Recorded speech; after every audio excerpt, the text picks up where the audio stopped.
যোৱাকালি শোণিতপুৰ জিলাৰ ঢেকিয়াজুলি সমষ্টিৰ 10খন ৱাৰ্ডৰ উন্নয়নৰ বাবে এখন সভাৰ আয়োজন কৰা হৈছিল। উক্ত সভাখনত উপস্থিত থাকে 71 নং ঢেকিয়াজুলি সমষ্টিৰ বিধায়ক মাননীয় অশোক সিংহাল ডাঙৰীয়া, লগতে ভূতপূৰ্ব পৌৰপতি জন শইকীয়া আৰু কেইবাগৰাকী বিশিষ্ট ব্যক্তি। সভাখনত ঢেকিয়াজুলি টাউনৰ যান বাহনৰ পাৰ্কিঙৰ সুব্যৱস্থা কৰাৰ উপৰিও আন কেইবাটাও গুৰুত্বপূৰ্ণ বিষয়ত আলোচনা হয়।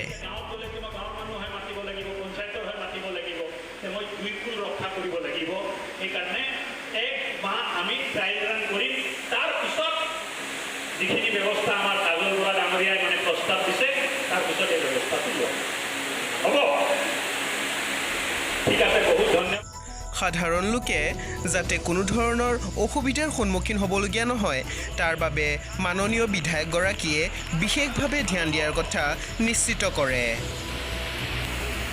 লাচিত কমপ্লেক্স আৰু ৰবীন্দ্ৰ ভৱন বনোৱা হৈছিলে বহু দিনৰ পৰা, এইটো বন্ধ অৱস্থাত আছিলে। কেইদিনৰ ভিতৰত দিব বৰাবৰ নটিছটো। নৱপ্ৰহৰ লাইভ, ঢেকিয়াজুলি।